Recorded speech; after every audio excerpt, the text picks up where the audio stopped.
아무도 없는 공간. 그곳에는 나 혼자뿐. 이런 낯선 공간에 홀로 있게 된다면 어떨까요? 이는 마치 타임랩스처럼 평소처럼 자고 일어났더니 어딘지 모를 공간에 혼자 오게 된 것처럼 보입니다. 그 누구에게도 공개되지 않은 공간. 아무도 모르는 공간에 나 홀로 서 있는 상황. 하지만 이런 공간이 실제 존재하는 공간이라면 어떨까요? 이는 허구가 아닙니다. 마치 알려지지 않은 미지의 세계에 대한 이야기도 아닙니다. 북한에 위치한 대형 호텔에서 실제 벌어진 일입니다. 당신의 호기심 시작합니다. 북한 평양에 위치한 양각도 호텔. 북한 내 위치한 최대 규모의 호텔로서 높이 100m 이상의 47층 규모, 총 1000여 개의 객실을 보유하고 있고 당구장, 한증막, 볼링장, 안마실, 미용실, 노래방, 수영장 등의 부대시설이 갖추어져 있습니다.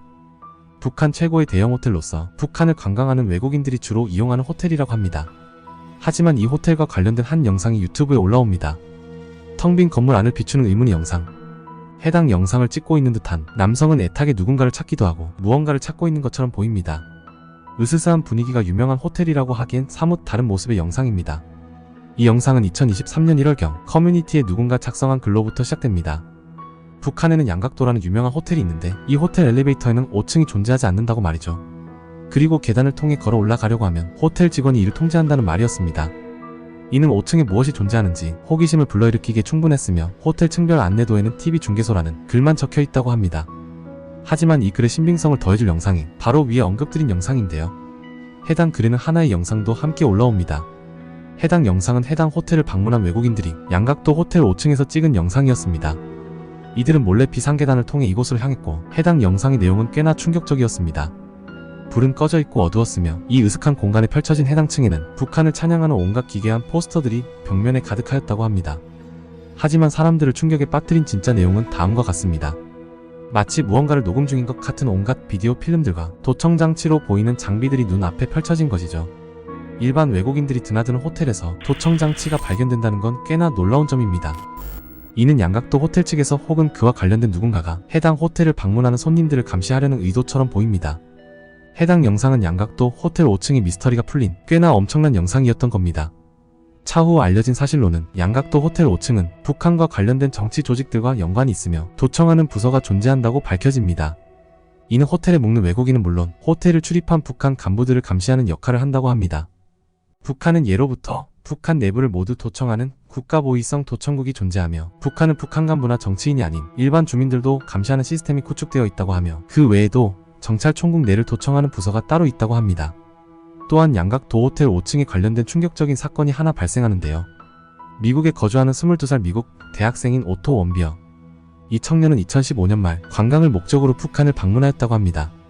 하지만 그 후 그는 미국으로 돌아가지 못하고 북한에 붙잡혀 억류되어 버리고 맙니다. 그 이유인즉슨 그가 양각도 호텔 5층에 들어가 북한을 찬양하는 포스터들을 떼어냈기 때문이라고 하는데요.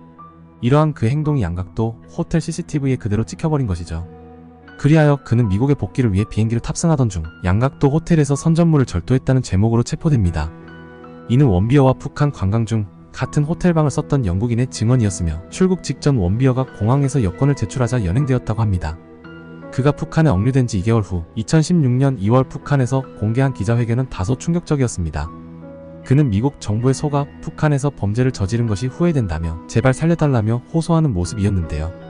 북한 정부와 주민들에게 처절하게 용서를 구하는 모습이었고 그의 모습에는 겁에 잔뜩 질린 듯한 모습이었습니다. 결국 북한 재판소는 원비어에게 국가 전복 음모죄로 15년 노동 교화형을 선고하게 되며 사실상 그는 미국으로 돌아갈 수 없게 됩니다. 북한 측은 미국에게 원비어의 석방 조건으로 200만 불을 요구했으며 당시 미국 대통령이었던 트럼프는 이를 지불합니다. 그 후 1년 6개월이 지나서야 그는 미국으로 돌아갈 수 있었는데요. 하지만 기자회견 당시 멀쩡했던 모습과는 달리 그는 혼수 상태에 빠진 처참한 상태로 고향 땅을 밟게 됩니다. 그가 기자회견했을 당시 모습이 그의 생전 멀쩡했던 마지막 영상이었던 것으로 보입니다. 그 후 그는 고향 땅을 밟은 일주일 이후 사망하게 됩니다. 2018년 12월 워싱턴 DC 연방지방법원은 의료진의 소견을 바탕으로 원비어가 전기 충격, 펜치 가격, 물고문 등의 방법으로 고문을 당하여 식물인간 상태를 거쳐 사망에 이르렀다는 증거를 인정하였습니다. 이어서 미국은 원비어의 억류, 고문, 사망에 대한 책임을 물어 북한 정부에게 원비어 가족 앞으로 약 5억 113만 달러를 배상하라고 판결하고 판결문을 북한 외무성으로 송달합니다. 그러나 북한은 이 판결 통보를 무시했다고 하네요. 오토 원비어가 억류된 1년 6개월이라는 시간 동안 그는 북한에서 과연 어떤 일들이 있었던 걸까요? 그리고 왜 푸카는 양각도 호텔 5층을 엘리베이터에도 명시하지 않고 마치 해당 층에는 무언가가 있는 것처럼 티가 나게 감춤으로써 사람들에게 호기심을 불러일으키게 했을까요? 애초에 다른 층처럼 5층이라고 정상적으로 표기가 되어 있었다면 그 누구도 5층에 대한 호기심을 안 가지지 않았을까요? 물론 오토 원비어가 정상적인 방법이 아닌 비상계단을 통해 그곳을 출입한 것이지만 왜 누구든 자유롭게 그곳을 드나들 수 있게 한 걸까요? 또한 호텔이라는 프라이빗한 나의 공간을 누군가 감시하고 있다는 것은 굉장히 소름 끼치는 일이 아닐 수 없습니다. 이 사건은 굉장히 충격적이고 여러가지 의문점을 낳은 사건임에는 분명한 것 같습니다. 당신의 호기심이었습니다.